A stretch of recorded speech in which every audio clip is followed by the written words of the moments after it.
Olá, sejam muito bem-vindos ao Positivo e Próspero. Que bom ter a sua companhia aqui de novo. Convido todo mundo a relaxar, a se imaginar num ambiente de muita paz, de muita abundância, para a gente poder receber um conhecimento que, olha, é realmente transformador. É isso mesmo. Olá a todos. E para quem nos acompanha, na nossa última conversa, a gente já abordou a introdução da obra e agora a gente vai mergulhar de cabeça no primeiro capítulo de um livro que promete tocar mentes e corações, de Kybalion. O Kybalion, né? Em português. O título completo seria O Kybalion, um estudo da filosofia hermética do Antigo Egito e da Grécia. Exatamente. Uma obra de 1908, considerada uma obra-prima da escola do Novo Pensamento e que, nossa, transformou a vida de milhares de pessoas. E o foco de hoje, então, é o capítulo 1. Isso. O capítulo chamado A Filosofia Hermética. E eu já adianto, os ensinamentos aqui são a base para a gente entender como a mente pode ser uma ferramenta, assim, poderosíssima para a prosperidade. Ótima expectativa. Então vamos começar por essa base. O capítulo abre com uma afirmação bem ousada, eu diria. Ele diz que os ensinamentos esotéricos mais fundamentais que a gente conhece, a origem de tudo não está na Índia nem na Pérsia, Não? mas especificamente no Antigo Egito. Por que essa centralidade toda no Egito? Como o texto sustenta isso? Então, o texto não foca tanto em, digamos, evidências arqueológicas. A abordagem é mais arquetípica, sabe?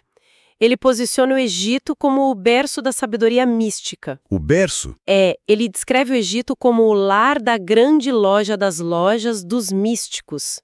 A ideia é que o Egito funcionava como uma universidade central para os grandes mestres da antiguidade. Uma universidade, gostei da analogia. E o livro usa uns termos específicos, né? Neófitos, por exemplo. Isso, neófitos, que seriam os aprendizes. Eles viajavam de todas as partes do mundo para o Egito para serem iniciados nesse conhecimento. E depois de formados, eles se tornavam hierófantes, é isso? Exatamente. E como hierófantes, a função deles era viajar pelo mundo e espalhar esses ensinamentos. Ah, então eles saíam pregando para todo mundo. Não, e esse é um ponto-chave. A transmissão era muito seletiva. Era destinada apenas àqueles que eles consideravam prontos para receber. Entendi. Então, o Egito é apresentado como a fonte original, o manancial de onde todo esse conhecimento fluiu para outras culturas. O que nos leva, então, à figura central que o livro apresenta como a origem dessa fonte.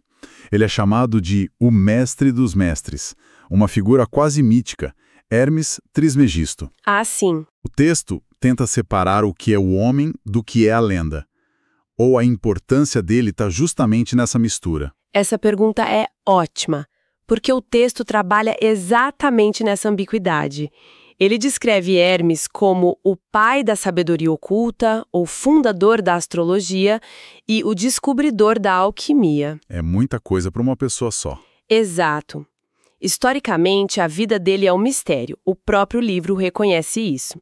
Mas a tradição, que é o que o Kybalion nos traz, o coloca como contemporâneo de Abraão. Nossa, de Abraão. Sim, e algumas tradições judaicas, que o texto cita de passagem, chegam a sugerir que Abraão teria aprendido com o próprio Hermes. Que interessante. E aí a gente vê um fenômeno de sincretismo, né? De mistura de culturas. O livro menciona que, depois da morte dele, os egípcios o transformaram no deus Thoth. Isso, o escriba divino, o deus da sabedoria.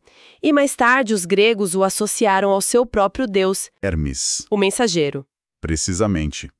A figura de Hermes Trismegisto é o exemplo perfeito de como uma ideia, uma figura reverenciada, atravessa culturas, é assimilada, é renomeada.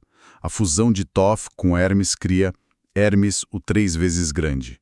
É isso que significa Trismegisto. Ah, então não são 3 grandezas específicas. Não, é mais um superlativo, sabe? Indicando que ele era o maior em todos os planos, físico, mental e espiritual. O nome dele virou sinônimo de fonte de sabedoria. O que me leva a uma coleção que a gente usa até hoje. A palavra hermético. hermeticamente fechado. Vem diretamente dele. Exato. E o livro explica por que desse sigilo todo. Porque, por um lado, parece uma forma de preservar o conhecimento. Mas, por outro, não sei, pode soar um pouco elitista, não? O texto aborda isso de frente. E ele justifica como uma política filosófica e não como elitismo. Os seguidores de Hermes, os hermetistas, seguiam duas máximas principais. Quais seriam? A primeira é bem conhecida: não lançar pérolas aos porcos. Certo. A interpretação do livro não é de desprezo, mas de reconhecimento. Um conhecimento profundo, se você apresenta a uma mente que não está preparada, ele pode ser distorcido, banalizado. Ou simplesmente ignorado. Exato. E a segunda máxima complementa essa ideia. Que é leite para crianças, carne para homens fortes. Isso. Sugere uma pedagogia gradual, né? O conhecimento tem que ser adaptado ao nível de maturidade de quem aprende. Mas a razão mais profunda para o sigilo, segundo Caibalion, era outra. Era evitar que a doutrina secreta se cristalizasse em um credo. Opa, isso é muito interessante. O que significa cristalizar-se em um credo? Significa transformar uma filosofia que é viva, que é fluida, em um dogma rígido, numa religião organizada, com rituais fixos, sacerdotes. Entendi. O livro argumenta que foi exatamente isso que levou à degeneração da sabedoria original em outras culturas. Ele cita especificamente a Índia e a Pérsia, onde os ensinamentos teriam se perdido ao se misturarem com a teologia, com a superstição popular. E para evitar isso, a tradição hermética escolheu outro caminho. Exato. Priorizou a transmissão oral, de lábio a ouvido, de mestre para discípulo. E quando eles precisavam escrever, usavam uma espécie de código, certo? Sim. O texto explica que os ensinamentos eram velados em termos de alquimia e astrologia. Isso tinha um duplo propósito. Primeiro, era um filtro, né? Só quem já era iniciado nos símbolos entenderia o real significado. E o segundo? E o segundo, talvez o mais importante na Idade Média, era proteção. Proteção contra a perseguição dos teólogos da época que viam tudo fora do dogma como heresia. Claro. Falar de transformar mentais era uma capa bem segura para falar de transformação interior. Perfeito. E essa é a transição ideal. Vamos falar de alquimia. Porque a imagem popular que todo mundo tem é a de místicos em laboratórios tentando transformar chumbo em ouro físico. A imagem clássica. Mas o livro diz que essa é uma leitura equivocada. Totalmente equivocada. E esse é talvez o ponto mais crucial do capítulo. O texto afirma que a arte da alquimia hermética nunca foi sobre a transmutação de elementos materiais. Não. Não. A verdadeira arte era o domínio das forças mentais.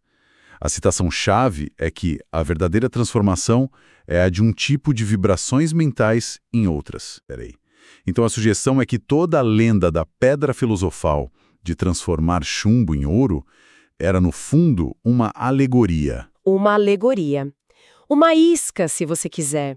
A casca externa que escondia e, ao mesmo tempo, simbolizava o verdadeiro trabalho. Que trabalho seria esse? O trabalho interior. Para os estudantes de hermetismo, a metáfora era claríssima. Os metais inferiores, como o chumbo, representavam os estados mentais negativos, indisciplinados, o medo, a ignorância, a tristeza, a raiva. E o ouro, por consequência, seria o oposto, os estados mentais superiores. Exatamente. O ouro, o metal perfeito, incorruptível, simbolizava a coragem, a sabedoria, a alegria, a iluminação. E a pedra filosofal?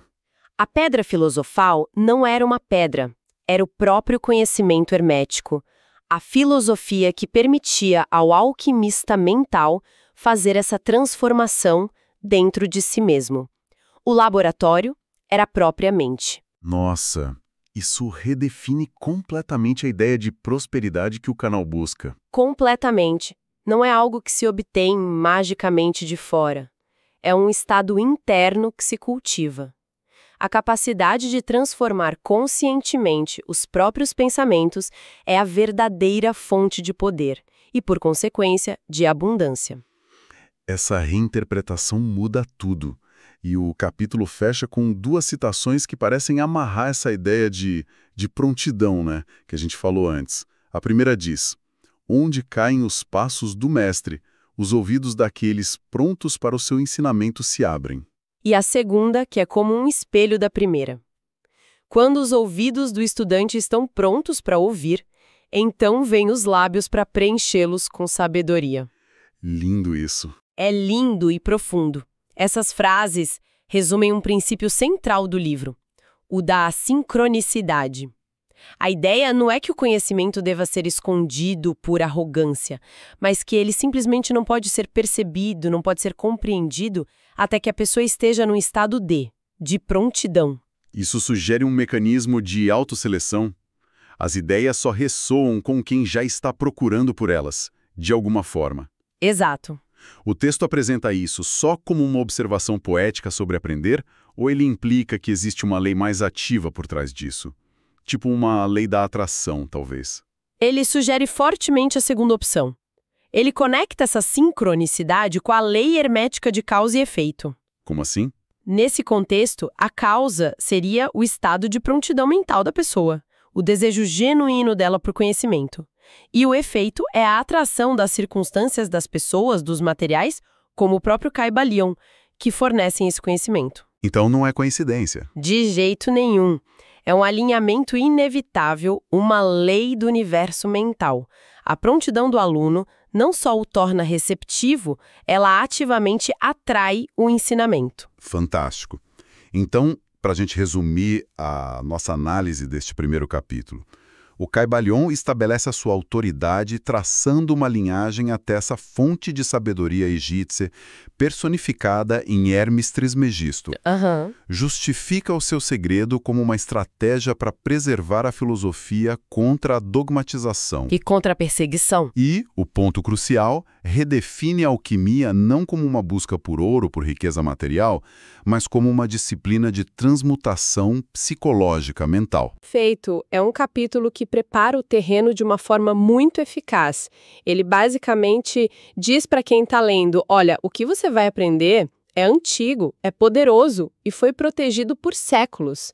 E o maior segredo é que o poder de transformar o mundo exterior começa com o poder de transformar o seu mundo interior. Uma base muito sólida e que estabelece o caminho para os 7 princípios herméticos, que imagino que seja o corpo principal do livro. Exatamente, que são os princípios que vão detalhar como essa transmutação mental pode de fato ser alcançada. Bom, a nossa conversa hoje foi incrível. Muito obrigado pela companhia e pela energia de todo mundo que nos ouviu. Eu que agradeço. O canal Positivo e Próspero é exatamente isso. Um espaço para a gente ter reflexões que geram mudanças reais rumo à abundância. E eu queria convidar quem nos ouve a deixar um comentário. Qual o insight desse capítulo mais ressoou? O que mais chamou a atenção? E fica a recomendação, claro, para a leitura da obra original, o Kybalion, para uma imersão completa. E se esse conteúdo fez sentido, se trouxe algo de bom, não se esqueça de curtir, de se inscrever no canal, ativar as notificações. E compartilhar. Compartilhar com pessoas que também podem se beneficiar dessa conversa. E explore o nosso canal, já são quase 130 vídeos sobre lei da atração e temas que se conectam com isso.